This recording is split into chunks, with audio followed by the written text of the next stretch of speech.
todos. Un placer estar aquí, compartir con estos grandes contertulios esta última sesión de la jornada, en la que espero clarificar, que se clarifique con la contribución y las ideas de todo el mundo un poco lo que ya ha venido a exponer en la ponencia anterior Quique Sarasola con su visión de la economía colaborativa y con su aportación a partir de esa comprensión en todo lo que está haciendo tanto en Roommate Hoteles como en BMate. Antes de presentar a mis contertulios, quisiera introducir un poco la temática, porque sé que es muy polémica. Y yo quisiera además que se suscitara aquí una buena polémica, una lid justa donde confrontemos ideas. Por eso no voy a hablar tanto de personas, sino quiero hablar más de ideas. Porque es verdad que esto es un punto muy conflictivo el que nos ha venido a arrojar al sector turístico la economía colaborativa, que curiosamente a principios de año el lobby turístico Exceltur venía a decir que esto de la economía colaborativa les había pillado por sorpresa. Unas declaraciones de Exceltur: la economía colaborativa nos ha pillado a todos por sorpresa. Y yo digo, bueno, será porque no asisten a estos encuentros, a estos foros, porque aquí llevamos ya tiempo hablando de ella, ¿no? Y además visionando cómo se está configurando, no en España, sino en todo el mundo, sobre todo en países donde hay más permeabilidad a las nuevas ideas y, por tanto, se aplican antes. No, yo creo que no es ninguna sorpresa, aunque sí es un tema verdaderamente polémico y difícil de asumir. El sector hotelero aún no lo tiene asumido. El sector público, los representantes de la ciudadanía, tampoco lo tienen asumido. Esto de la economía colaborativa en realidad lo tiene asumido muy poca gente. Yo celebro que esté aquí con nosotros, especialmente Quique Sarasola, sin demérito de los demás, por supuesto, porque sí que he dicho varias veces, y lo vuelvo a repetir aquí, estoy notando en los últimos meses una mayor comprensión de la hotelería española hacia el fenómeno de la economía colaborativa. Y por mucho que hablemos sobre ella y por muchos debates que se generen, la práctica siempre es lo que demuestra la claridad de ideas. Y esta claridad que empiezo a vislumbrar en el sector hotelero español, en gran medida tiene como protagonista, no digo nada más que Quique Sarasola, a través no de sus alegatos a favor de la economía colaborativa, sino sobre todo a través de la práctica con una nueva propuesta innovadora, audaz, insólita para España, insólita, que es BMate, que hemos visto anteriormente. Creo que es la persona que más ha hecho en España porque el sector hotelero comprenda qué es esto de la economía colaborativa. Su propuesta, ya digo, es innovadora y el movimiento se demuestra andando. ¿Qué aspectos polémicos tiene? Muy sencillo, llevamos bastantes años ya, desde que empezó la revolución digital, que no tuvo una fecha señalada, pero estamos viviendo una época muy interesante, apasionante, a la vez convulsa, que es una época marcada por la transición de la vieja economía a la nueva economía, de la vieja sociedad analógica a la nueva sociedad digital.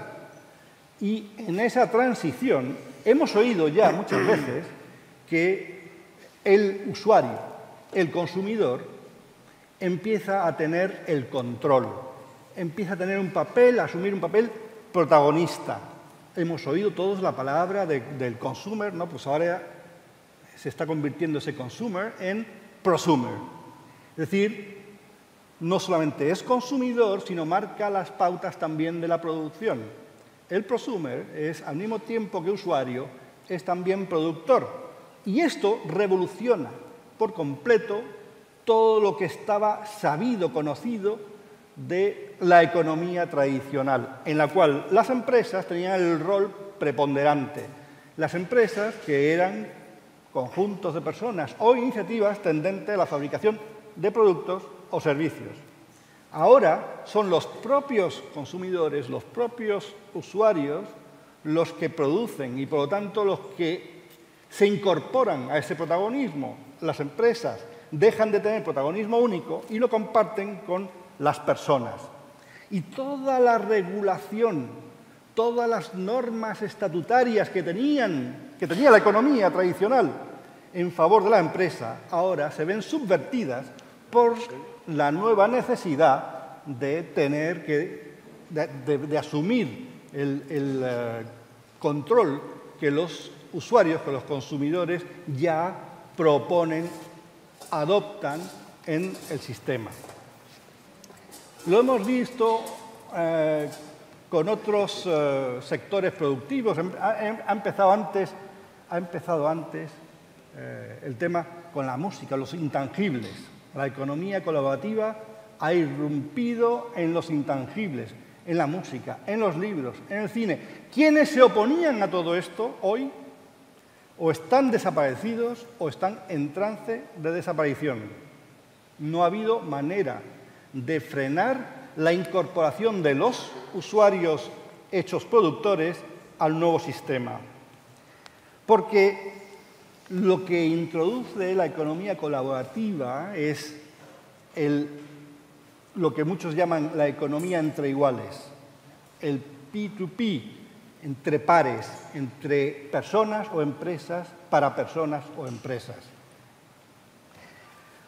Ha venido ahora la ola de los servicios, la economía colaborativa de los servicios. Lo estamos viendo en fenómenos como Airbnb, como Kickstarter, como Uber.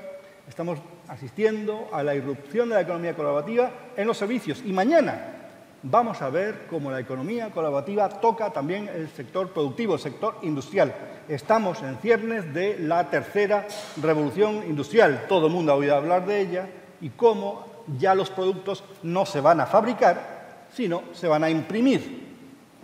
Y este método nuevo de fabricación, donde de nuevo el consumidor de esos productos va a ganar control, significa que en la nueva economía de la producción, en esa tercera revolución industrial, las pautas, las normas que rigen van a dejar de ser vigentes.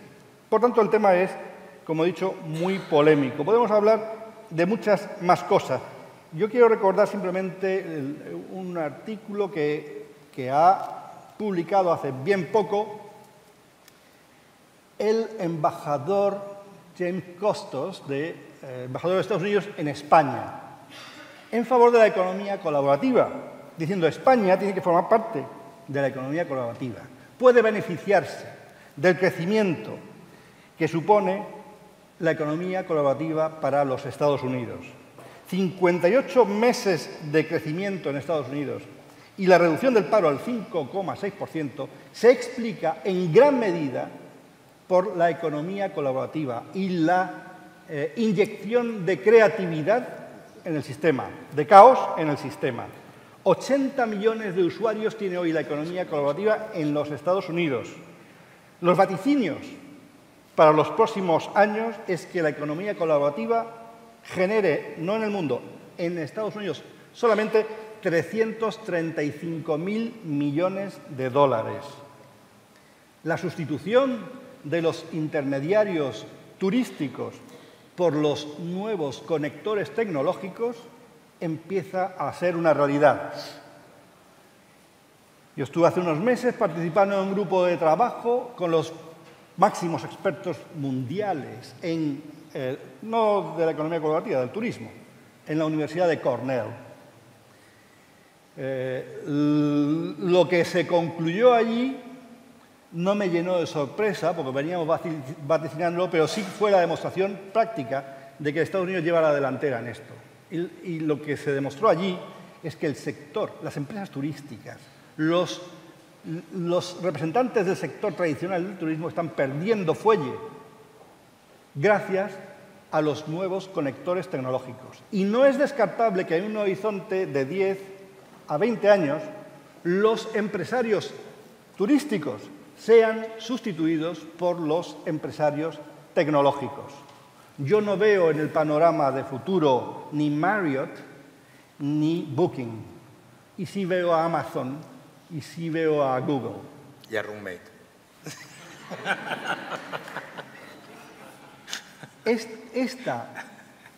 Esta es precisamente mi moraleja, lo que yo quería decir. Esto no es una afrenta al sector turístico, es una alerta. Una alerta porque la economía colaborativa, como antes el capitalismo supuso para el sistema feudal, es una oportunidad para la prosperidad, es una oportunidad para la mejora del ser humano, para la mejora económica. Es una oportunidad para los hoteles. Es una oportunidad para que los hoteles den el salto al futuro. Y yo no veo hoteles de futuro como los estoy viendo hoy. Los hoteles van a ser multimodales. Y eso significa que los hoteles ya no van a ofrecer cama. No van a ofrecer cama, van a ofrecer experiencias. Van a tener instalaciones o servicios. Van a tener habitaciones simples, individuales, dobles, triples, suites, pero también tendrán apartamentos. Ese es el salto que está dando Quique Sarasola, cuyo proyecto BeMate va a trascender lo que hoy conocemos como la economía colaborativa incipiente. Va a ser un salto de futuro hacia los hoteles multimodales. Lo que va a ofrecer Quique Sarasola no será una cadena hotelera, sino será un estilo de vida, una manera de vivir y entender la economía. Una economía que para el futuro va a ser muy distinta a la actual. Una economía donde la clave de la competitividad, por lo menos la competitividad actual, no va a existir. Nadie va a hablar de la competitividad porque los nuevos millennials, muchos de los cuales ya estáis aquí presentes, no entendéis bien lo que es la competitividad. Yo tampoco. Nunca me ha gustado la competitividad. Nunca me ha gustado competir por ser el mejor, porque ser el mejor significa pisarle el callo al inferior. Me gusta, en cambio, ser diferente. Y las claves, por tanto, de la competitividad futura no va a estar en ser mejores, sino en ser diferentes, en cada uno buscar su propia personalidad y completar esa tríada del éxito, si es que puede admitirse la palabra, que a mí tampoco me gusta. El futuro del turismo yo lo veo como el futuro de las empresas, con mucha innovación, con mucha diferenciación y con mucha cooperación. Sin la comprensión de la economía colaborativa no habrá colaboración posible, no habrá cooperación. Bien, una vez dicho esto, quiero presentar a mis contertulios, para no extenderme demasiado, que aquí a mi izquierda, más allá, tenemos a Ramón Estaleya, que es el representante de la patronal hotelera española. No quiero ahondar en sus años de experiencia y todo lo demás. Lo tenéis en la Wikipedia, lo tenéis en Internet, podéis buscarlo. Pero sin duda es un personaje muy importante del turismo en España. Y lo llevo oyendo desde hace muchas décadas. Pedro Antón también es un teórico importante del turismo, estuvo en Segitur y ahora ha vuelto a sus orígenes ocupándose de todo el desarrollo tecnológico del turismo en el Corte Inglés, que es una de las primeras compañías en España. Su visión, además del turismo, con la que yo coincido mucho, creo que es muy esclarecedora, precisamente por estar en la punta de lanza tecnológica, de cómo va a ser el turismo en España en los próximos 10, 15 y 20 años. A mi izquierda inmediata tenemos a Rafael Gallego, que es el representante de la Confederación Española de Agencias de Viajes, que es un sector del que todavía no se ha hablado nada en esto de la economía colaborativa, que viene un poco, claro, lógicamente, golpeado porque no le afecta tan directamente como al sector hotelero, pero sin duda como comercializador de la oferta hotelera, tiene mucho que decir, porque quizá el salto que haya que producir en las agencias de viajes, en lo que quede de las agencias de viajes, no será el de la comercialización de alojamientos turísticos tradicionales, sino también en la comercialización de nuevos alojamientos turísticos. Y en ese sentido, yo creo que la economía colaborativa puede también impregnar su función mediante la transformación de la intermediación turística por la conexión tecnológica a la cual se deberán sumar las agencias de viajes. Y finalmente, a mi derecha, pues lo hemos visto antes, lo hemos oído antes, Quique Sarasola, al que yo creo que le debemos mucho en el sector turístico español, sin demérito de muchos otros, pero yo creo por su carácter visionario, sobre todo por su apuesta práctica de la economía colaborativa y de todo lo que significa innovación turística. Las cosas no hay que hablarlas como las hablo yo, hay que hacerlas como las hace él. Voy a plantear algunos temas para que cada uno pueda hablar, intervenir y me levanta la mano y le voy a conceder la palabra porque lo que quiero es crear ese debate, ¿no? Primero, hablemos de lo básico de la economía colaborativa, que es la comprensión de lo que es. ¿Es un negocio o es puro altruismo? Se habla de la economía colaborativa y dicen, no, claro, BlaBlaCar es economía colaborativa y Uber no lo es, ¿no? No entiendo cuál es la diferencia. Seguramente aquí me la van a explicar, ¿no? ¿Qué es el lucro? Cuando se dice, no, la economía colaborativa está para no lucrarse. ¿Qué es el lucro y qué es la economía entonces, no? Bien, Ramón, esta ley tira para adelante. Muchas gracias, buenas tardes a todos. Mira, la verdad es que como representante del sector hotelero, del que me siento muy orgulloso, siempre se nos ha intentado enfrentar frente a la llamada economía colaborativa. Y a mí lo que me gustaría, y estando de acuerdo con todo lo que has dicho, Fernando, digamos, hacia el cambio y la evolución de las tendencias, es diferenciar qué es economía colaborativa de lo que no, porque creo que se está metiendo en el mismo saco un montón de cosas que no son iguales. Es decir, el alquiler de apartamentos o de viviendas a turistas, a personas, lleva existiendo desde que el mundo es mundo. Es una cosa que ha existido siempre. Siempre en España, hasta hace muy poco tiempo, mucha gente veraneaba un mes y cuando se veraneaba un mes nadie iba a un hotel o ibas a tu casa, que poca gente tenía, o iba a una casa alquilada que tenía mucha más gente. Lo que sucede es que está alquilando cada vez por periodos más cortos. O sea, el alquiler de vivienda privada ha existido siempre y lo que nosotros creemos que eso no es economía colaborativa. La economía colaborativa nace la definición de la economía colaborativa cuando alguien de forma altruista pone a disposición de unos terceros unos bienes o incluso se llega a aceptar pagando una serie de gastos para entre todos compartir. A partir de ahí lo que sí hemos notado es que aparece un montón de personas que están en la economía sumergida y que quieren seguir en la economía sumergida con una actividad económica desregulada, diciendo y vendiéndolo todo bajo el disfraz de la economía colaborativa. Los propios de la economía colaborativa de verdad están indignados con la cantidad de gente que está llegando a la actividad económica diciendo que es que con el disfraz de la economía colaborativa. Es más, cuando hablamos de sharing economy en inglés, hay determinadas personas ya con plataformas importantes digamos, del mundo turístico y otras cosas que dicen que no son economía colaborativa. Dicen que es una nueva tendencia, pero se quieren estar saliendo del nombre de economía colaborativa. Yo creo que, estando absolutamente de acuerdo con lo que se está diciendo, es decir, el sector hotelero, y ahora ya continuamos, cree que ha convivido siempre con el alquiler de viviendas, siempre. Lo que no quiere ahora mismo es que haya un auge tan importante del alquiler de viviendas desregulado que haya unos problemas de competencia desleal. Pero lo que el sector ha aceptado siempre, porque siempre ha convivido con él, es que haya personas que alquilen su casa.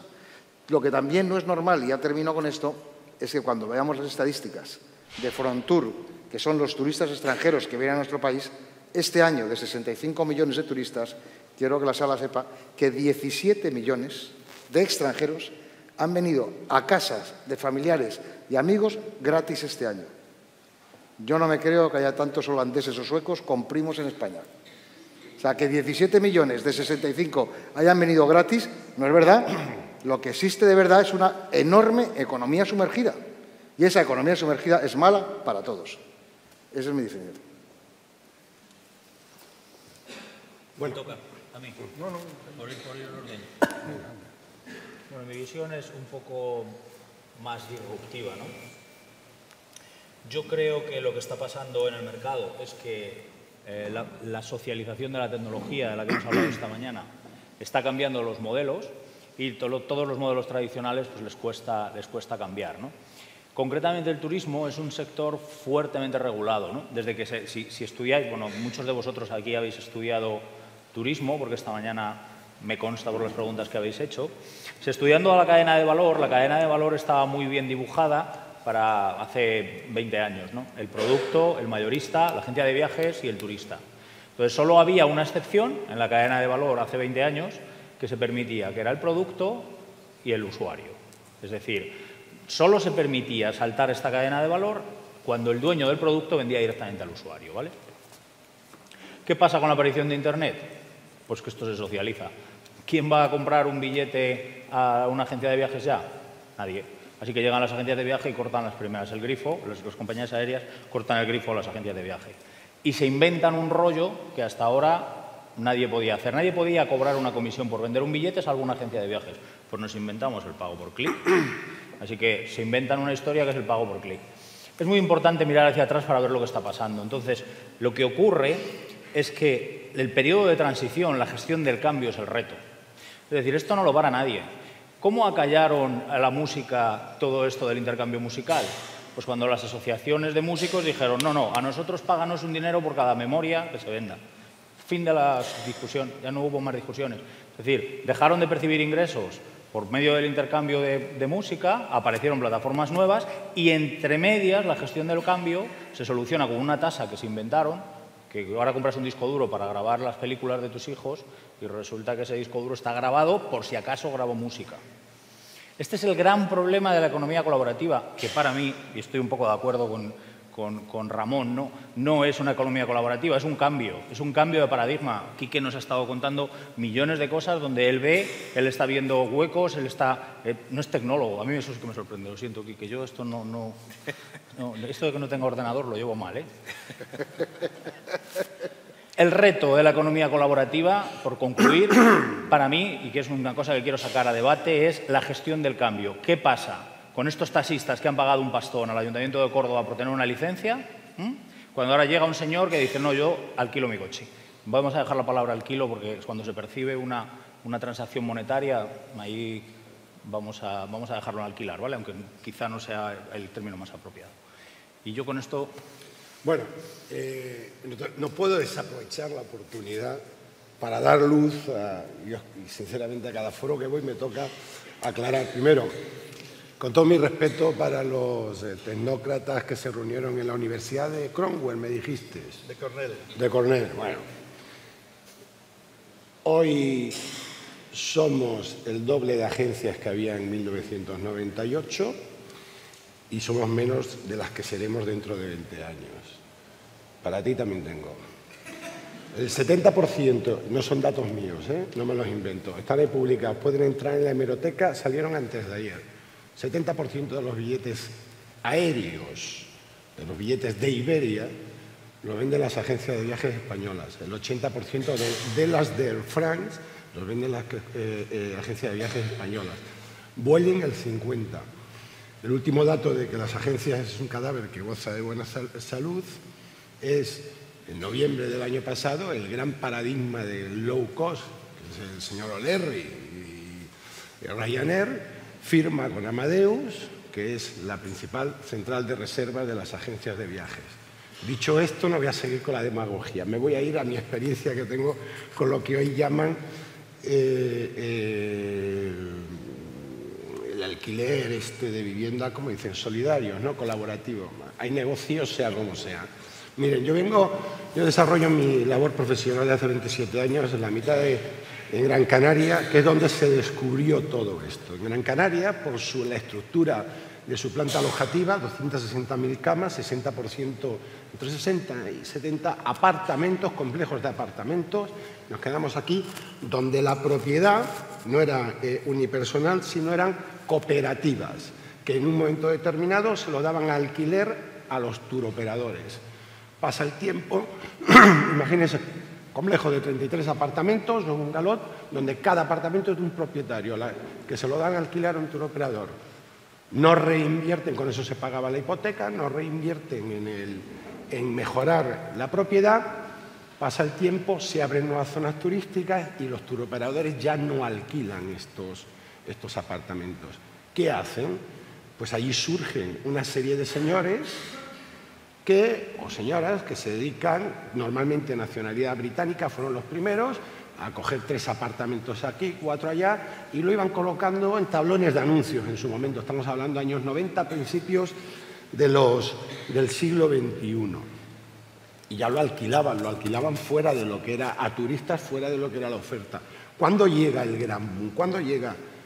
Y yo con el amigo Ramón Estadilla hemos tenido nuestros más y nuestros menos, ¿no? Porque no hay que recordar que los hoteleros en determinadas zonas, Canarias era una de ellas, apoyaban la llegada de Ryanair con aportes económicos por parte de las administraciones públicas. Nosotros en su momento nos oponíamos por una razón, porque no aportaban valor. Ese es el momento en el que empiezan el gran boom, y hablo de Canarias, luego se ha trasladado a la península. O sea, a ustedes les ha llegado. Nosotros tenemos en este momento censados entre 55.000 y 60.000 camas de este tipo.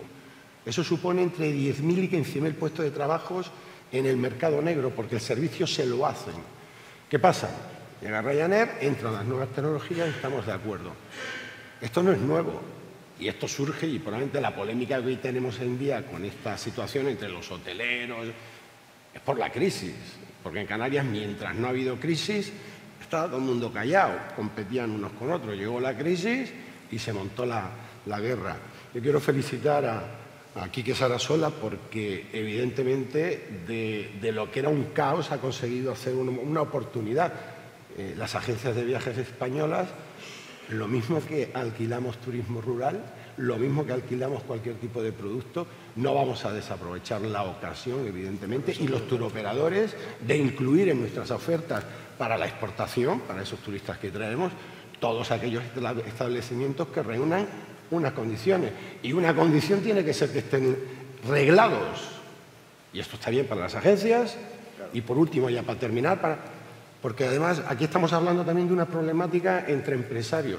No nos olvidemos que la gran problemática es para el destino. Porque si un turista que compra o alquila una casita en Barcelona, cuando viene a este destino, y lo hablabas, lo decías antes con el tema de las fotos, de las imágenes, lo ha alquilado o directamente a través de un colectivo y se encuentra con que no reúne condiciones, no se perjudica exclusivamente ese señor que alquiló, no, se está perjudicando todo el destino. No, yo creo que en el fondo, si es que al final estamos todos diciendo lo mismo.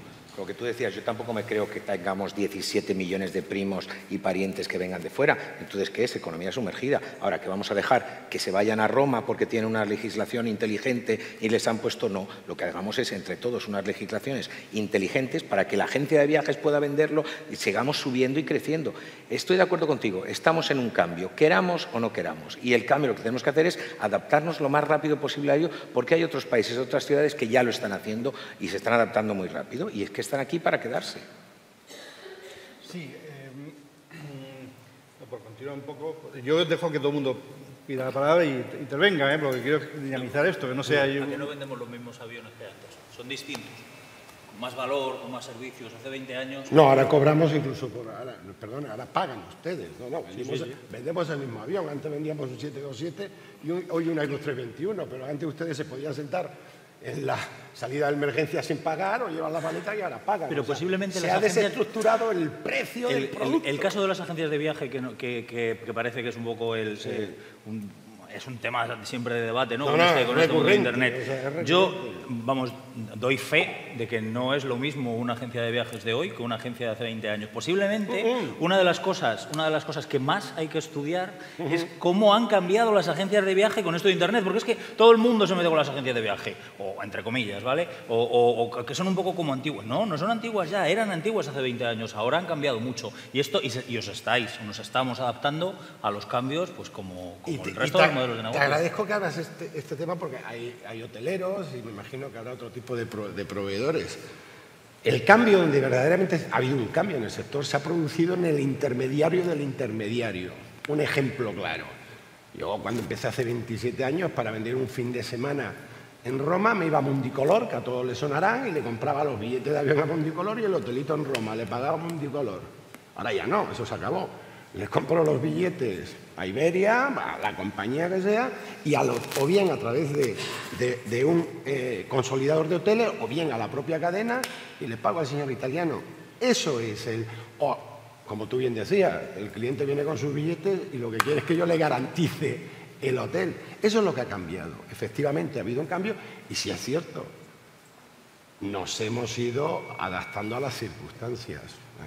Hay un lugar común que aquí se ha expresado en favor de la regulación, porque la afrenta que supone la economía colaborativa, llámese como se llame, sí, yo no quiero sacar etiquetas de quicio, ¿no?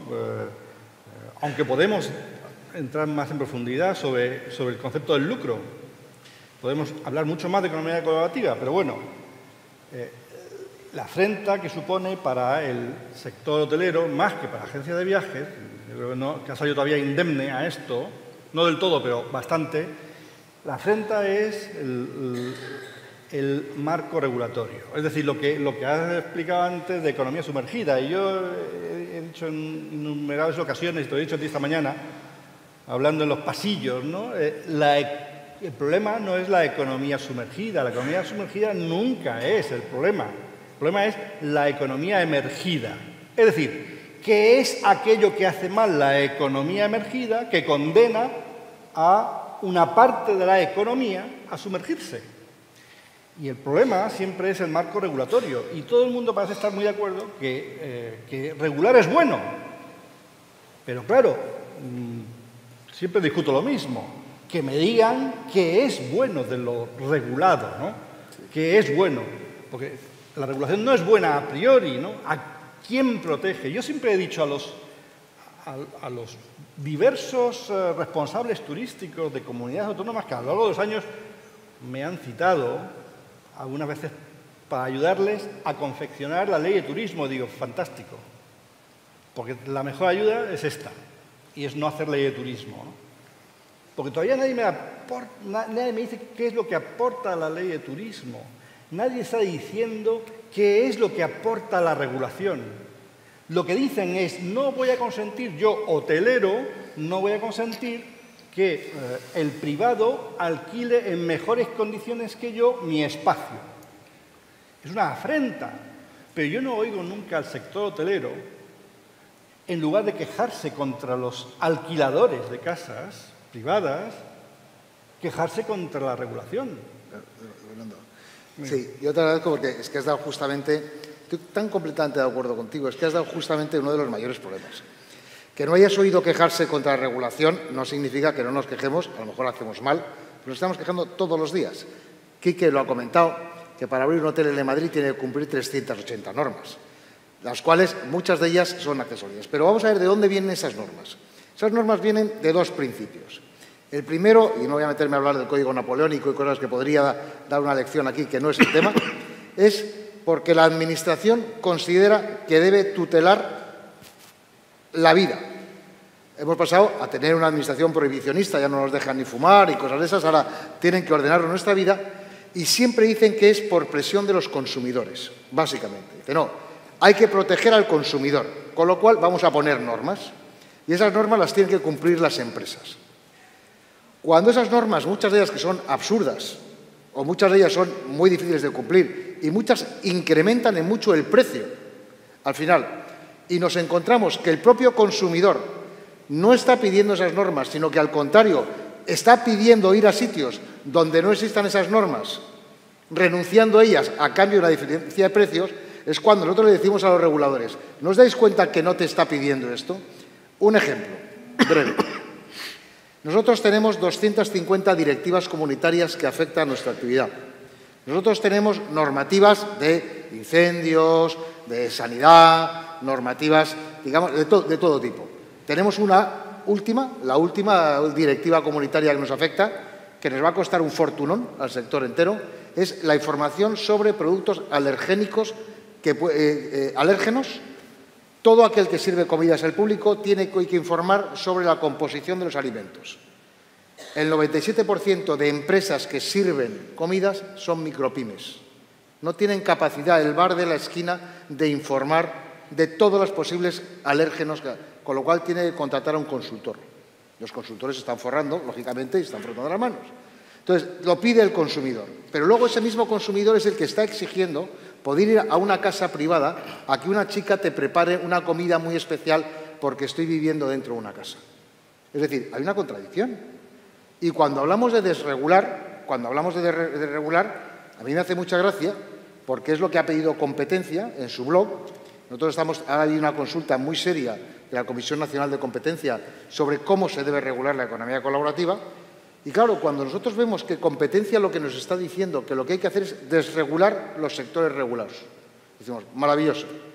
Y hablas con los propios responsables y les dices, vamos a ver, de todas las normas que me afectan, ¿cuál no cumplo? ¿No cumplo las normas de accesibilidad? No, hombre, esas las tengo que cumplir, vale. ¿No pago impuestos? ¿No pago el IVA? No, hombre, esas las tienes que cumplir, era el fiscal. Laboral, ¿no pago los convenios colectivos? No, los trabajadores tienen que estar con contrato. Bueno, ¿no cumplo las instalaciones eléctricas? No, esas también. Dice, bueno, ¿cuál no cumplo? Dice, no, usted tiene que cumplir todas. Pero lo que no vamos a ponerle ninguna es al que viene de fuera. Entonces estamos creando un problema que yo creo que Pedro ha dado en una de las claves. Es la gestión del reto del cambio, del proceso intermedio. Porque las decisiones tomadas por empresarios, nos pasó igual, entre comillas, es un ejemplo muy tonto, la ley del tabaco. La ley del tabaco, todos recordaréis que estaba en España, se fumaba hasta en el Corte Inglés, en los ascensores, vamos. Y de repente, sí, oye, que tienen cenicero todavía los antiguos, fijaros. Y en los hospitales, en los quirófanos yo he visto fumar. Bueno, pues resulta que no se puede fumar y te dicen, bueno, la hostelería, también quiero deciros una cosa, solamente hay 2 países de Europa donde no se puede fumar en hostelería, Uno de ellos es España. El resto de Europa se puede fumar en todos, es decisión del empresario. Pero bueno, yo no soy un pro tabaco, que lo digo, pero que se sepa. Y nos dicen, si se hacen una serie de inversiones, si se hace una serie de separaciones, acordaréis de todo esto. Y hubo una serie de gente que hizo una serie de inversiones para separar una cosa de otra. Y al día siguiente dice, no, pues ahora está prohibido. ¿Qué ha pasado con los que hemos hecho las inversiones? ¿Qué ha pasado con Quique, que ha tenido que cumplir una serie de normativas que seguro que con muchas de ellas no está de acuerdo? Creo que el ejemplo que estás dando, Quique, es algo, como tú muy bien has dicho, la CEAT te ha aplaudido. Es decir, es darle la vuelta al tema. Pero la oportunidad que va a ser, yo creo, la economía colaborativa, Fernando, para hacer ver a las administraciones públicas que no podemos cumplir toda la normativa que se nos exige. Ahora bien, como pase algo, nos convertimos en responsables penales y en responsables civiles porque siempre hay que buscar un culpable. Y así sí me gustaría, Rafa, que tú nos comentaras qué le pasa a una agencia de viajes cuando vende algo, un servicio y pasa algo. Y es que es un problemón, es decir, lo está pidiendo el consumidor, pero al mismo tiempo el consumidor está pidiendo pagar menos dinero a cambio de no cumplir nada. Bueno, las agencias de viajes en este país son solidarias, responsables solidarias de cualquier situación. Y tenemos reclamaciones como, por ejemplo, que te vayas una semana al Caribe, te esté lloviendo 3 días y tengas que devolverle el dinero al cliente, ¿no? Pero yo quería volver sobre el tema y sobre otra cosa que apuntaba Quique Sarasola, que es en la línea que estamos las agencias de viajes. Las agencias de viajes españoles nos afecta.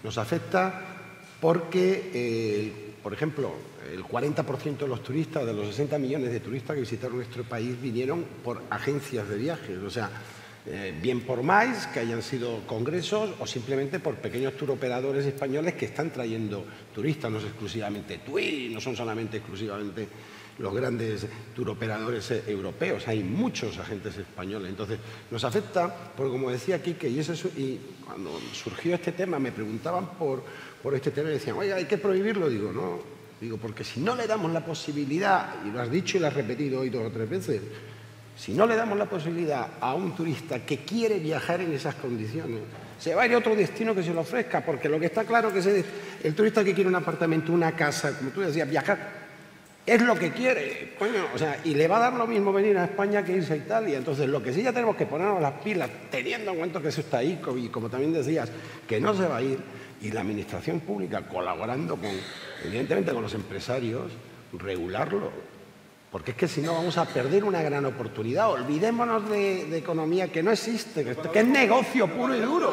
¿De qué estamos hablando? Hombre, de que reúnan las condiciones de que ¿Qué si a será cualquier... de regular? Bueno, mira, tienes un ejemplo, que reúnan las condiciones mínimas por lo mismo que se le exigen a los hoteles. Oye, pues de cuestiones higiénicas, cuestiones de seguridad, responsabilidad. Si al cliente le pasa algo. Pero bueno, te lo puedo decir él. Un segundo, te puedo decir lo que está nosotros regulado. estamos pidiendo como Confederación de Hoteles. Nosotros creemos que hay categorías de alojamiento. Los hoteles tienen una categoría de alojamiento, los campings son de un tipo, los apartamentos son de otro. Otra cosa, apartamentos han existido siempre en España regulados. Tenemos de una llave, 2 llaves. Acordaos que la diferencia son llaves y no estrellas. O sea, que los apartamentos existen. Es más, hay más camas de apartamentos en nuestro país reglados que camas de hotel con estrellas. Hay más apartamentos. Bueno, sí, como complejos. Bueno, y en Andalucía también incluso, en Andalucía sabéis que con que haya 2 juntos ya se considera complejo un edificio, la normativa. Eso es lo que existe en Andalucía que se está viendo. Bueno, yo a lo que voy es decir, ¿qué normas? Yo creo que las normas se podrían, por ejemplo, hacer similares a las de las pensiones. Las pensiones esas que están en ciudades en un tercer piso que tienen que cumplir unas determinadas normas. En Madrid tienen que cumplir más de 120 normas.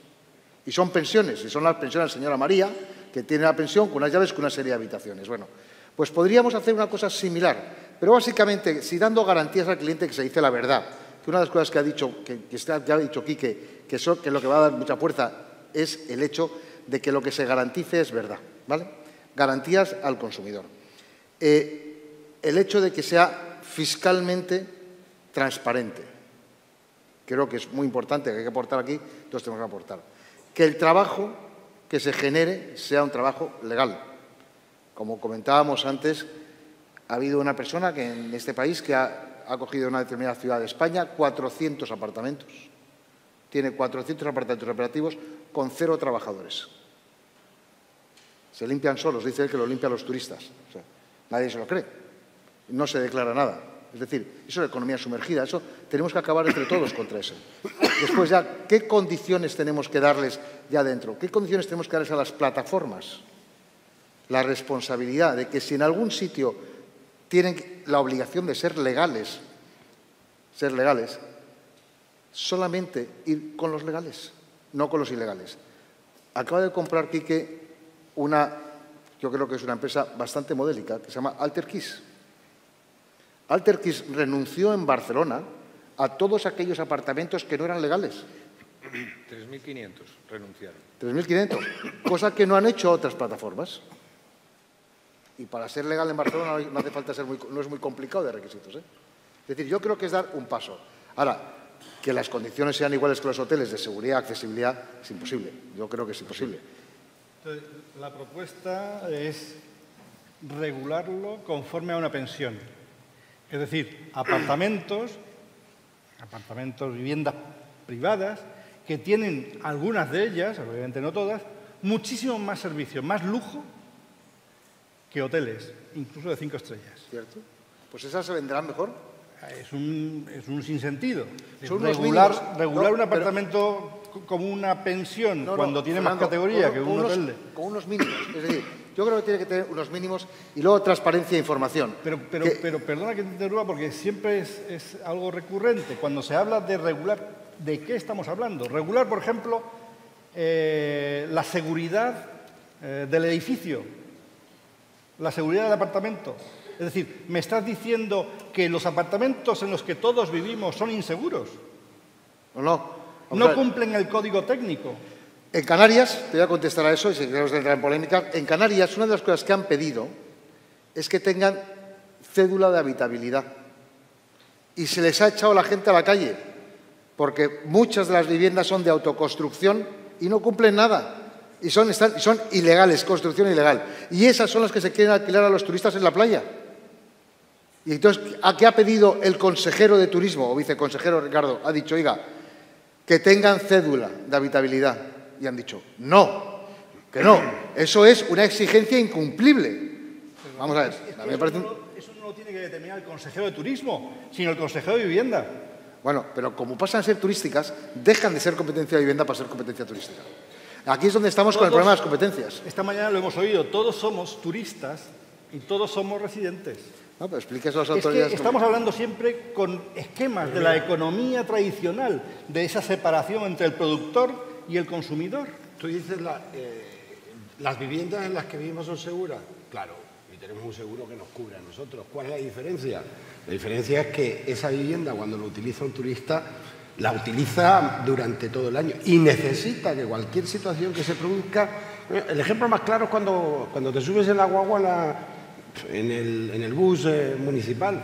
Como no lleves el ticket y se pega un piñazo la guagua, el seguro no te cubre. O sea, quiero decir que hay que proteger al cliente. Y vuelvo a lo de antes. Ojo, que hasta ahora no ha pasado nada.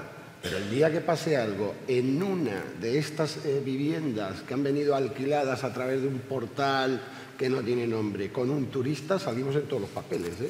Y nos perjudicamos los legales y los ilegales, porque aquí cuando se habla es situación trágica de un turista en España, lo estamos viendo constantemente cuando sucede. Por tanto, a lo mejor hay que dar una vuelta, hay que legalizar o hay que regular y hay que ir a por nosotros. No hay que regularlo, hay que escoger las marcas que dan confianza. Hay que escoger Airbnb, que obliga a todos sus propietarios a tener un seguro, por ejemplo, y no coger la fonda del peine. Sí, pero para eso necesitas una regulación que cumpla, No tiene nada que ver con la regulación turística. El problema de la conversación es que el que está regulando lo que quiere es el usuario. Es que ese es el problema. O sea, a mí me ha sorprendido lo que acaba de decir Ramón, de las estrellas de los hoteles. Yo creo que en una economía global, la categoría de estrellas que tenemos en este país Ridículo. es vergonzoso. Sí, vamos. O sea, a mí me parece de lo más tonto. O sea, hay hoteles de 4 estrellas que, vamos, no llegan ni a la suela del zapato a un hotel que tenga 2 estrellas, Quique. No, el mío de 2 estrellas yo pongo un arbolito delante para que no se vean las estrellas, porque yo no trabajo con estrellas, me parece tan anticuado, así que yo siempre en todos los hoteles veréis arbustos donde tienen que ir las estrellas, porque yo lo que vendo es un estándar. Entonces, al final, lo que decías tú, pero sí que tiene que haber, yo estoy de acuerdo, es que estamos en el fondo diciendo lo mismo, pero yo sí creo que tienes una cosa razón, es que hay que desregular tanto. Estamos en un gobierno, los últimos 30 años, que han sido muy regulatorios, cada vez más. Oye, cada vez, es que antes, tenemos que hacer un poquito, éramos un país divertido. ¿No os habéis dado cuenta que los turistas, es que están diciéndome los turistas que nos estamos convirtiendo en un país aburrido? Madrid era lo más divertido del mundo y ahora los turistas dicen que Barcelona es más divertido que Madrid porque nos han puesto tantas regulaciones. Es que como estamos poniendo regulaciones por regulaciones, no voy a decir la ciudad, Madrid, me gusta decirlo, pero Madrid, por ejemplo, he tenido que quitar la música ambiente que tenía en una de mis terrazas porque salió una normativa que no podía poner música. Ahora, eso sí, me dejan poner televisiones que tengan música.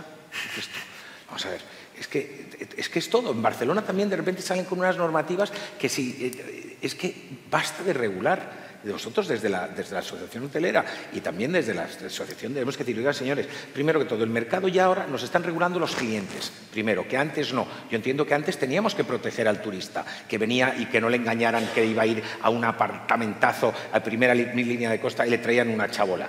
Pero es que ahora ese señor puede estafar una vez, pero luego en Internet ya lo han crucificado y ese señor no vuelve a vender una sola chabola. Entonces, dentro de unos límites que tiene que haber una mínima regulación, ahora ya el mercado nos está regulando. ¿O es que TripAdvisor y los otros de turno no nos crucifican si hacemos algo mal y te destrozan tu negocio? Entonces ya el mercado está... El que tiene la voz cantante ahora es el cliente y el cliente está regulando. Deberíamos quitar regulaciones y sí poner una mínima regulación a las viviendas turísticas para que haya un mínimo de regulación. Eso es mi opinión. Luego hay otro detalle que también me ha sorprendido de una cosa que ha comentado Ramón, que es que Ramón ha comentado que las regulaciones las piden los clientes.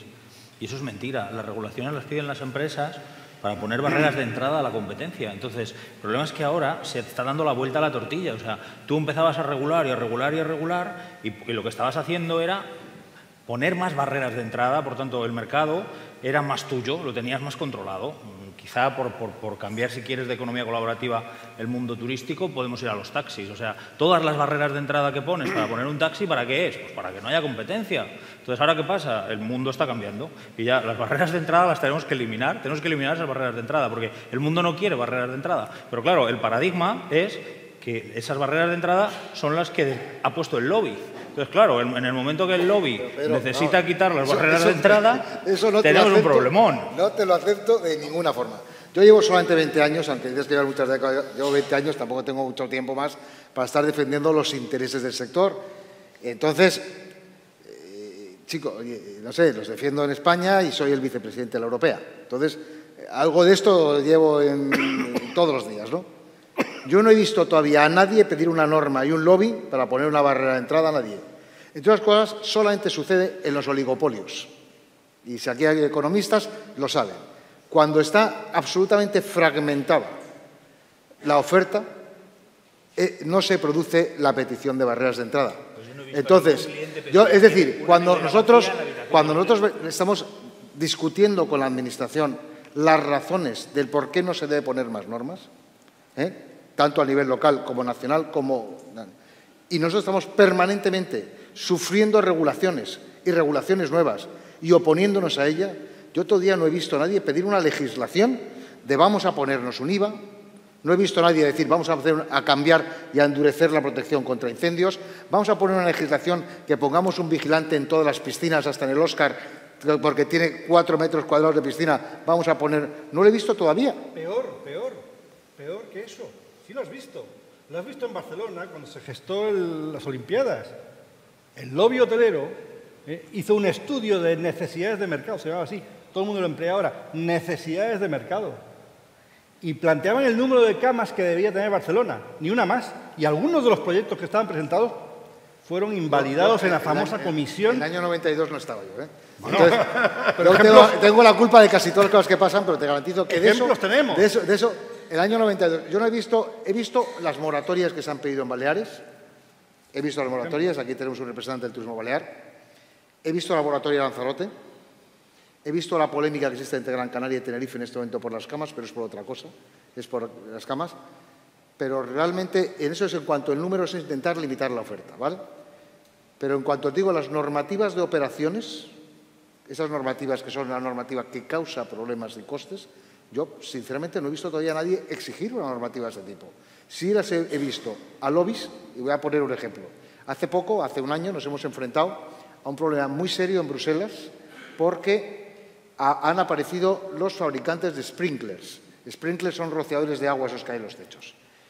Estaban intentando, han hecho un estudio demostrando que hay una enorme falta de seguridad en los hoteles y que es necesario que para evitar los incendios, todo esto viene de los bomberos de Birmingham, que hacen un estudio explicando la necesidad y que sea obligatorio en el Parlamento Europeo que se vote a favor de poner sprinklers obligatorios en todos los hoteles europeos. Nosotros hicimos desde la OTREC un estudio demostrando, primero, que no daba más seguridad y, en segundo lugar, que había que cambiar todos los falsos techos de todos los hoteles de Europa para llevar canales de agua y poner rociadores de agua. Y entonces, cuando nos vamos al Parlamento Europeo a oponer, ellos vienen con las asociaciones de consumidores, exigiendo sprinklers en los techos. Y nosotros diciendo que no era necesario. Hemos ganado, después de mucho tiempo. ¿Podéis imaginar lo que hubiera significado de costes que todos los lugares públicos, por ejemplo porque también lo querían hacer hasta en paradores? Recuerdo a la gente de paradores diciendo, ¿cómo voy a poner esto en los artesonados de los techos de San Marcos? Nos estaban exigiendo sprinklers. O sea, y eso lo está pidiendo alguien, un lobby de presión para poder vender. Sí, el de los falsos techos. Por ejemplo. Claro, entonces, al final muchas veces se nos ha visto al sector hotelero las gallinas de los huevos de oro. Entonces, eso, yo no veo esas barreras de entrada que antes comentaba, lo ha comentado Fernando. Oye, y respeto vuestras opiniones, pero yo las barreras de entradas de encarecimiento de costes todavía no las he visto. Mira, lo que yo sí que tengo muy claro, es que yo no conozco a ni un solo usuario, ni uno, que haya demandado a la Administración que quiere tener neveras vacías en las habitaciones, en los hoteles de 4 estrellas. Esto, vamos, no sé, que levante la mano el que reclame que los hoteles tengan una nevera vacía. No, o sea, claro. Es decir, no son cosas que pidan los usuarios. Y es verdad que no tiene por qué... Ni el hotelero. claro que no. Yo no he dicho que todos que todos los requerimientos sean del hotel. Tú muy bien estás contando ahora que mañana llega una empresa de seguridad, el lobby de las empresas de seguridad es el que dice, señores, vemos aquí un nicho y empezamos a poner las barreras de entrada. No tienen por qué ser responsabilidad todas las barreras de entrada. Las barreras de entrada son responsabilidad de un conjunto de elementos, de un conjunto de lobbies que tratan de poner barreras de entrada para el negocio, que ahora, insisto, se están rompiendo todas. Y las estamos rompiendo, las estáis rompiendo. Los estamos rompiendo. Es que el futuro está en eso, es decir, el futuro político, yo pienso, de las nuevas generaciones es el político que venga y diga, señores, me atrevo a quitar tanta regulación porque ya el mercado se está regulando. Eso es el futuro, es que cada vez tenemos más y más regulación. Y vosotros desde la asociación deberíamos también decir, oigan, señores, que ya somos mayorcitos, que sabemos la responsabilidad que tenemos si no hago bien mi contraincendios. Y aparte ya tenemos incendios que nos controla, la eléctrica, los bomberos, es decir, tenemos todo, porque también tenemos que regular en el tema. Y es que todo tiene que ser al revés ahora. Todo está la economía colaborativa, o llámalo negocio, llámalo como quieras, estoy de acuerdo contigo, tenemos que decir, oye, menos regulación y más, oye, decir la verdad. Es que hoy en día ya no podemos mentir, tenemos que decir la verdad y lo que damos como producto tiene que ser bueno, porque si no, te hundes. ¿Tú estarías de acuerdo, por ejemplo, Fernando, perdón que te venga, en cuanto a la voluntariedad? Nosotros una de las cosas que hemos propuesto ya en la Unión Europea es que sea voluntario el cumplimiento de las normas, pero que sea transparente. Y entonces que el cliente pueda elegir diciendo, bueno, yo voy a este sitio porque tiene más medidas de seguridad o porque tiene tal puertas ignífugas de 500 grados o tal. Entonces eso me interesa como diferenciación, pero la voluntariedad. No, no lo hemos conseguido, ¿eh? De momento no estamos consiguiendo estos éxitos. Pero ese es el camino. Ese es el camino. Ese es Leading Hotels of the World, eso es Gaulle Chateau, tienen sus propias normas. Y el que está en el club tiene que cumplirlas. Sí, claro. Que esto es así de sencillo. Claro, es lo que estamos solicitando, pero porque la verdad... hay que hacer economía para los ciudadanos. Son las personas las que tienen hoy el control. No la tienen los productores ni las tienen los gobiernos. Ya no, o estamos en la transición hacia eso. Claro, aunque tiene que haber una serie de normas de ordenación. Porque ¿cuáles? Que hay un tema... Mira, voy a ponerte un ejemplo, que yo creo que se va a entender bien. Todos estamos de acuerdo que el productor agrario del campo español vende su producto muy barato y que hay una intermediación que se lleva mucho. Pero la solución no puede consistir en decirle a los productores del campo español, a la gente que tiene alcachofas, calabazas o queso, que se cojan un camión, se vayan al centro de una ciudad, aquí a Córdoba o a la Castellana en Madrid, con un megáfono y se pongan a vender melones. Eso, entonces lo regulan diciendo, los mercadillos son los martes, en todos los pueblos de España tiene un cartel que pone el mercadillo es el martes o el sábado por la mañana. Y entonces el que quiera vender directamente paga una licencia al ayuntamiento para instalar su puesto y tiene una inspección de sanidad. Y funciona el mercadillo, porque funciona en todas las ciudades españolas, ¿no? Entonces, y hay tiendas que están, digamos, bien ubicadas, que están pagando sus impuestos, sus trabajadores, y conviven con los mercadillos, pero regulados. Porque en el momento que no regulas el problema turístico, el hecho turístico, aquí es decir, muchas veces se ha optado por lo que, y esto daría para muchos debates, el modelo turístico español, o sea, la relación calidad-precio, que somos líderes mundiales, una serie de cosas, se ha ido ordenando hacia una determinada forma. Ahora, el caos, el tutus revolutum, creo que también tendrá que tener un periodo de adaptación. Es decir, creo que es un momento interesantísimo de cambio, interesantísimo, pero que, y además que creo que no tenemos todos, creo que casi todos decimos lo mismo, fíjate, pero creo que que tenemos diferentes recetas para solucionarlo. Bueno, es la gestión del cambio, cada uno lo ve de una manera. Sí, pero yo no creo que todos estemos diciendo lo mismo, ni creo que tú estés diciendo lo mismo que muchos de los hoteleros a los que representas. ¿Seguro? Que después están interviniendo en foros, los oigo siempre en foros, con alegorías a la regulación. Claro que piden la regulación. Yo no digo tú la pidas, posiblemente tú, ni personalmente, ni como representante de la CEA, posiblemente no. Pero muchos de los hoteleros que tú presides en tu asociación, pues sí, la han pedido porque los grandes se pueden defender con su marca. El sector turístico español es un sector muy atomizado. Y como es muy atomizado, los pequeños lo que quieren es ayuda pública. Si el tema de la regulación no es ni más ni menos que cuánto queremos de Estado y cuánto queremos de privado. Si al final lo que estamos viendo es que el sector turístico está saliendo en España muy rojillo. No, ¿verdad? Muy rojillo. Socializa las pérdidas. Claro, decir, exactamente. ¿No? Todo el mundo ahora resulta que quiere pagar impuestos. ¿Sabes? Yo siempre había oído lo contrario. Es decir, cuanto más impuestos se pagan, mejor, ¿no? ¿Sabes qué debate me recuerda a mí esto? Me recuerdo hace unos 4 o 5 años estábamos en una reunión de estas, no sé si estabas tú, en una reunión de estas que montaba Google, cuando estaba Javier González Soria, y en aquella mesa, Javier González Soria era el representante de Travel de Google de España, de Europa, no sé si llegó a liderar Europa, era un tío brillante, la verdad que era un tío que trabajaba mucho, ¿no? Entonces nos reunió a todos en una mesa. Y entonces empezó, estaba Iberia, no sé si estabas tú, pero si estabas tú, estaba la gente de viajes, estaba Quique, estaba Pablo, estábamos muchos en aquella mesa. Y me acuerdo perfectamente que hubo una persona, no recuerdo esto ya quién era, si no lo diría, que le pidió a Google que regulase los comentarios. Es verdad. Yo es que me quedé, yo estaba comiendo y digo, no puedo creer lo que estoy oyendo. Le dijo que por favor, vosotros, porque estaba Javier González Soria, trajo al representante del mundo de Travel y al representante de UK, había gente muy importante de Google en aquella mesa, ¿cómo se llama el restaurante? En Zalacaín, que es un restaurante estupendo que hay en Madrid, y estábamos todos allí, y hubo un señor que dijo, San Google, usted nos tiene que ayudar a regular los comentarios, porque es que ponen comentarios malos de mi hotel y no es culpa mía. Claro, yo me quedé blanco, digo, ¿de verdad? ¿Cómo alguien puede...? Pues esto me está recordando lo mismo, este debate, ¿no? Es un poco... que no, que es que esto va a cambiar, que no se puede regular. Si a mí me regulas en un sitio, si Google empieza a regular para poner los comentarios y, como se decía en aquella mesa, tengo que demostrar que he estado durmiendo en ese hotel para comentar, pues me voy a ir a comentar a otro sitio, porque me estás poniendo una barrera de entrada que no me mola nada. No me gusta esa barrera de entrada. Yo escribo donde me da la gana y además quiero ser libre de escribir donde quiera, porque... De todas maneras, este es un debate totalmente estéril, porque ya ni siquiera las autoridades, está en mano de las autoridades españolas el regular, ya nos viene todo de la Unión Europea, lo vivimos en el sector de las agencias de viajes con los viajes combinados, lo han vivido los del transporte con la ley Omnibus. Todavía estamos esperando la intervención de una directiva de la Unión Europea para sentar las bases de la economía colaborativa, por cierto.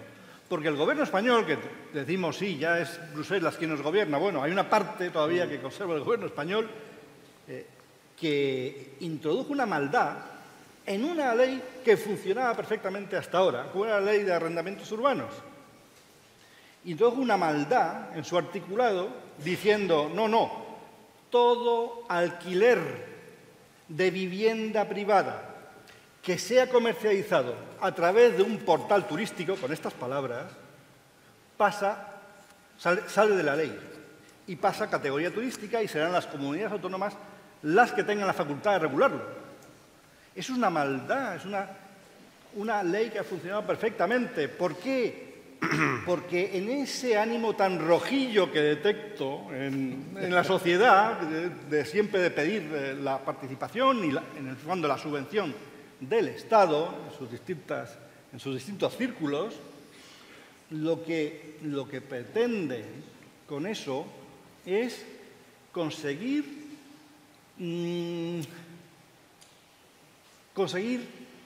una uniformidad en todo el sistema, digamos, ¿no?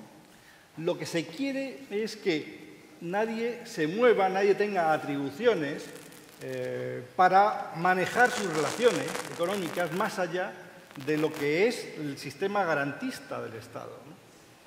Entonces, tenemos que decidir, no es tan estéril el debate, tenemos que decidir entre cuánto queremos asumir la ciudadanía de responsabilidad. Es una ecuación simple.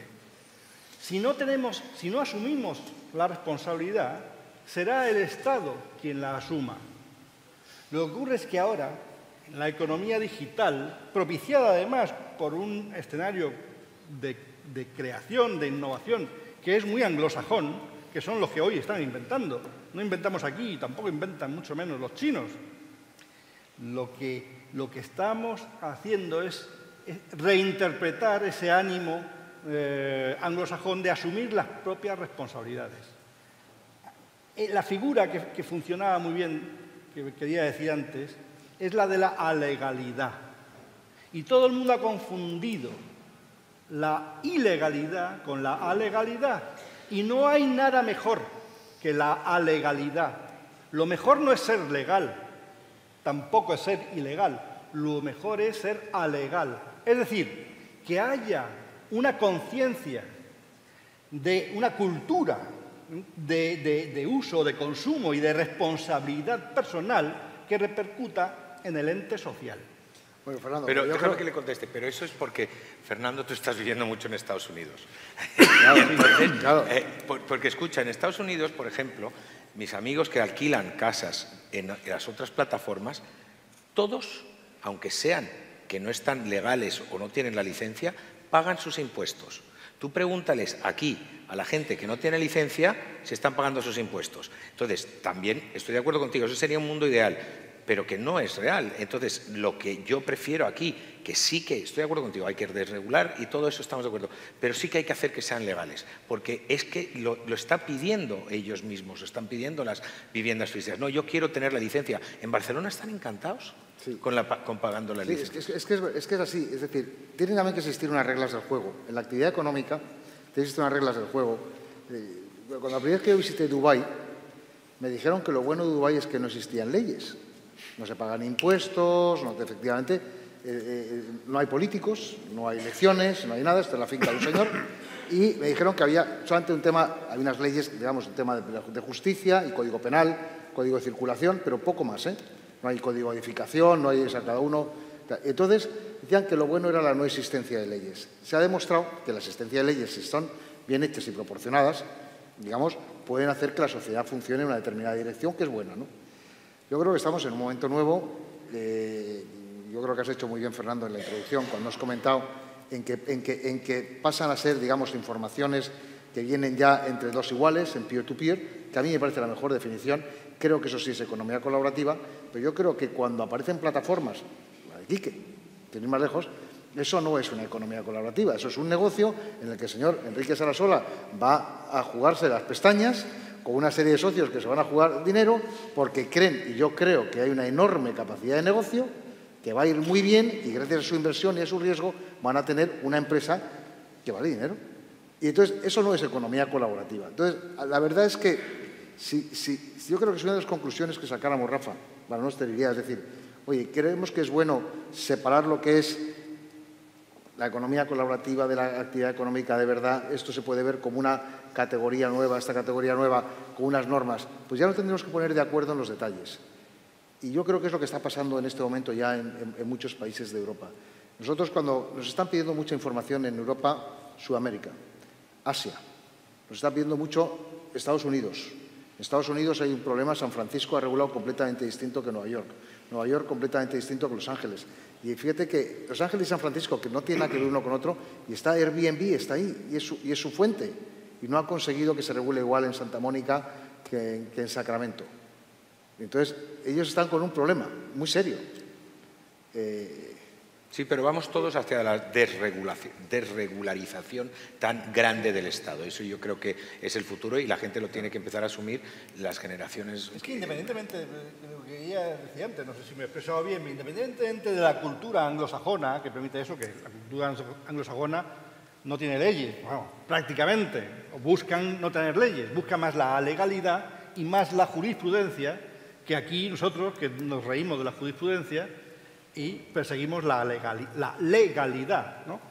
Pero independientemente de esas culturas, cuando pensamos en cómo la sociedad analógica se transforma en sociedad digital, deja de haber culturas, deja de haber territorios y deja de haber sensibilidades propias. La cultura digital exige diferenciación mucha personal, pero una sensibilidad común. Esas reglas de juego, que para toda la convivencia son necesarias, no voy a decir yo que la tendencia del universo al caos nos obligue a perjudicar a los demás. Yo creo que hay que ser caóticos, evidentemente, personalmente, pero no hay que sentar las bases de la convivencia en el caos, ¿no? Lo que genera un país educado, un país próspero, un país desarrollado, frente a uno que no lo está. Es precisamente la conciencia de la responsabilidad personal y colectiva. Y, por tanto, en el mundo digital difícilmente pueden convivir sensibilidades tan diferentes. Es muy difícil, porque efectivamente llega Airbnb, que es un conector tecnológico y no recibe la misma respuesta en San Francisco, en Nueva York, en Londres o en Madrid. Está claro, el turismo, como cualquier otra actividad, pues es algo muy complejo. Y las soluciones que se deben dar a los problemas nunca tienen que ser soluciones globales. Pero la sensibilidad tiende a ser global, porque el mundo es ya bastante global. No es del todo global, pero es bastante global. Cuando hablamos de globalización nos pensamos que estamos hablando de intercambios económicos. Y no. Globalización es conocerse. Y al conocerse se adquiere o no empatía. Y por lo tanto, yo vivo en una ciudad, y lo he expresado muchas veces, que me parece muy conveniente en esto, ¿no? Que es una ciudad donde todo el mundo es diferente y piensa y hace lo que le da la gana. Realmente. Pero es verdad que hay un movimiento de ciudad. La gente se mueve de una determinada manera. ¿Por qué? Porque piensa todo el mundo lo que quiere, pero es tolerante con lo del otro. Es tolerante. Es esa sensibilidad común, ¿no? Que digo, tú piensas lo que quieras, pero a la hora de congeniar con alguien tienes que empatizar con ese alguien, que significa conocerlo y ponerte en su pellejo. Y con eso se puede convivir. En Siria seguro que no, pero en Nueva York convivimos. Y eso significa que las sociedades más abiertas, las más tolerantes, las más comprensivas y las más sensibles son siempre las más prósperas. Es una ecuación histórica. Pues llámenlo como quieran, pero hoy por hoy, como está la situación, todo aquel que tenga intención de poner en el mercado un apartamento, un piso en el mercado turístico, llámenlo economía colaborativa o llámenlo apartamento turístico y quiera que llegue a la gran masa europea, ese 40% de los 60 millones, o estaba de alta en el registro de empresas turísticas o no puede trabajar ni con un turoperador ni con una agencia de viajes. Ahora, a partir de ahora, ¿cómo se llega a estar dado de alta en el registro de empresas turísticas para que nosotros podamos trabajar con ellos? Me da lo mismo. Desregularice, hagan lo que quieran, pero lo que sí está claro, insisto, que si quieren llegar a la gran masa, necesitan estar dados de alta en un registro de la empresa en cada comunidad autónoma. Sí, sí, en Madrid con el absurdo, por ejemplo, de no poder comercializar menos de 5 noches. Que yo le he preguntado a la consejera de Turismo por qué arcano, por qué misterioso afán son 5 noches y no 6. Debe ser un número cabalístico que tiene la consejera en su cabeza, porque si no, no hay explicación posible. A menos, que es lo que ella dice, es que el lobby turístico me presiona... No, turístico no. Hotelero. Hotelero, perdón. Hotelero. Me presiona porque el negocio, la estancia media de los hoteles es de 4 días, que no son 4, son 3 y algo. Pero bueno, al final tiene todo un significado, ¿no? Bueno, eso como está digamos, hasta subjídice, va a haber, no sé si sabéis que tanto Competencia como Asociación de Viviendas Privadas, digamos, ha pedido una revocación de la Ley de Madrid. Está en estos momentos, está en juicio, ahí vamos, está judicializado el tema, y a ver qué dicen, si tienen razón o no. Dejemos que sea también un poco, no solamente decisión de la consejera, ni las razones. Veremos. Hay ciudades como Nueva York que piden 29 días. Sí. Berlín 7. Londres 0. Entonces, sí, es otro arcano. Entonces, no es único el caso de Madrid. Hay sitios donde directamente se ha prohibido la actividad, alguna comunidad autónoma española. Hay en otras donde, al contrario, están intentando ser mucho más liberales. También yo creo que estamos adaptándonos al cambio, como dice bien Pedro, que la verdad es que esto es un proceso que va a cambiar dentro de un tiempo, lo haremos de otra forma, pero Internet ha llegado de golpe y ha metido esto en muchos más hogares, porque antes era muy difícil que un holandés se viniera a un apartamento en Córdoba era bastante complicado, porque normalmente la información venía o en el periódico de Córdoba, local, o en un supermercado, o esos que ponen los arbolitos que sacabas el número, ¿no? Y en cambio, ahora de repente llega a Internet, le aparecen fotos, comentarios, es capaz de conseguir tal, y de repente eso ha cambiado la situación, de ser algo mucho más marginal a convertirse en algo que está en el día a día. Pero es que volvemos al principio de tu debate, es decir, haces eso y te conviertes, fomentas la ilegalidad. ¿Por qué? Porque ese apartamento que el Gobierno de Madrid no le deja, vas a 1000 anuncios y lo encuentras en 1000 anuncios y pagas 2 noches en dinero negro, sin impuestos y sin nada. Es decir, ¿tú me estás diciendo que de 4 para arriba sí puedo ser legal? Me doy de alta y soy legal. ¿Me dices que de 4 para abajo no soy legal? Al 1000 anuncios y yo alquilo cuando me da la gana. Y ya está. Por eso lo he comentado esto con mucha chanza, ¿no? En realidad, con todos mis respetos, evidentemente, por la consejera, por el Gobierno, por el lobby hotelero, con todos mis respetos, ¿no? Porque estamos aquí no hablando de personas, sino de ideas, ¿no? Pero no deja de ser muy divertido, ¿no? El panorama. Tenemos ya el tiempo justo para una intervención personal de cada uno de nuestros contertulios. Empecemos ya por Ramón Estaleya. Bueno, oye, pues primero, dar las gracias a Inturtech, de verdad, por habernos invitado y dar la oportunidad de hablar con vosotros y debatir.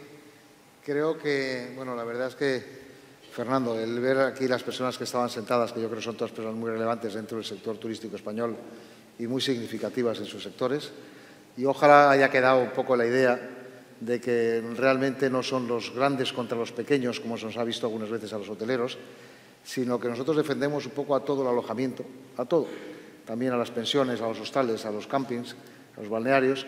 Y la idea es decir, oiga, que aquí tenemos que jugar todos un partido, que tengamos unas reglas de juego, posiblemente distintas para cada uno de ellos, pero unas reglas de juego que nos permitan actuar con legalidad y que no nos podemos permitir vivir con la economía sumergida, que es algo que han utilizado muchos para, con la palabra economía colaborativa, intentar eludir con los controles que tendríamos que tener los demás. Pedro, yo creo que este año nos hemos superado, Luis Javier. Me ha gustado mucho el formato y creo que muy bien. Yo solo voy a decir una palabra que yo creo que ha quedado claro a lo largo de todas mis intervenciones, que es que la clave de todo esto está en gestionar el cambio. O sea, estamos en un cambio y hay que gestionar el proceso de cambio y todos tenemos que adaptarnos y esto está cambiando. Entonces, el que no lo entienda tiene un problema. Eso es todo. Oye, yo agradecer que nos hayan dado en este foro y aclarar los datos que di al principio, lo voy a hacer rápido. En 1998, recordad que pues esta fecha éramos 4.500 puntos de venta en España, la agencia de viajes. En ese momento llega Iberia con iberia.com y nos sienta y nos dice que se acaban las comisiones porque en 5 años ellos van a vender el 30% de sus billetes. Utilizaron otra expresión un poco más grosera. Porque en Estados Unidos pasaba esto, porque en el Reino Unido pasaba esto. 5 años después, en ese momento les vendíamos el 90% y en algunas rutas, como la de Canarias, el 95%. 5 años después, reconocen que no han conseguido, que en esos 5 años que no han conseguido crecer, que han vendido un 5% más y que de ese 5, el 60% entraban en iberia.com, eran agencias que iban a comprarlo ahí, que no tenían Amadeus. Hoy somos 9.500 puestos de trabajo, 9.500 puntos de venta, abierto al público, no contamos las online, se acaban de dar los datos. En este año, en lo que va de año, se han recuperado un 5% de puestos de trabajo, son 2.700, 2.800, que dicho así parece poco, pero somos un colectivo de 50.000 personas. Por tanto, el sector de las agencias de viajes lo que siempre ha tenido es que es muy camaleónico, se ha ido adaptando a los medios. No vivimos de nuestras comisiones, no gestionamos las cuentas de los clientes y también podemos gestionar en muchas ocasiones las cuentas de nuestros proveedores. Simplemente eso, y agradecer, como al principio, que hayan contado con ustedes, con nosotros, que la verdad que ha sido muy interesante. Además, la ocasión de llegar a oír la conferencia de Quique Sarasola. Gracias a Javier, gracias a Fiturtech por este magnífico encuentro. Y yo solamente recordar a todo el mundo que el turismo es la primera industria de este país la tenemos que cuidar entre todos. Significa que enseñarle inglés a nuestros hijos, dar mejor servicio a los turistas, la sonrisa, sonreír y sobre todo innovar. Porque la innovación es lo que va a hacer que nosotros estemos adelante. Estamos viviendo una época que a mí me parece apasionante, llamémoslo colaborativa, llamémoslo negocio, me da igual. Al final del día lo que estamos es, como diciendo tú, estamos en un cambio que es que no nos estamos dando cuenta que dentro de unos años veremos el cambio como ha pasado de blanco a negro. Y lo tenemos ahí delante de nosotros. La oportunidad es para todos porque el mundo es global. Entonces, empecemos a innovar y seamos un país como lo hemos sido siempre, líderes en el sector turístico en todo. Vamos a seguir siéndolo ahora. Entonces para mí, este debate me encanta porque veo que por fin estamos todos dándonos cuenta que hay un cambio, que tenemos que cambiar y que tenemos que aprovecharlo al máximo. Yo lo voy a hacer y encima me lo estoy pasando fenomenal. Bueno, pues hasta aquí hemos llegado. Muchas gracias a todos nuestros contertulios.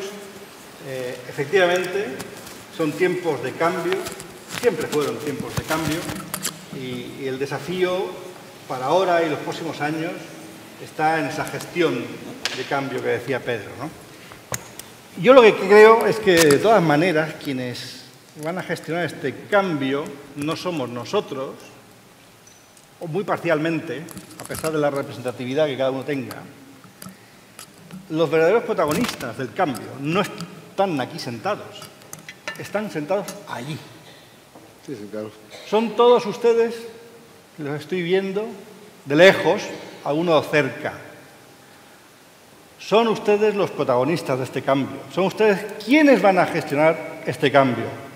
No hemos querido monopolizar este diálogo, lo soltamos ahora a todo el auditorio, porque yo creo que frente a nosotros están los protagonistas y quiero agradecer muy especialmente a todos ustedes que han llegado hasta aquí, a este monumento histórico, a esta magnífica ciudad monumental de Córdoba, para escuchar lo que aquí hemos podido debatir y ojalá sirva para fructificar opiniones, hacer fructificar opiniones y gestionar mejor el cambio que estamos viviendo. Muchas gracias y un aplauso para todos ustedes.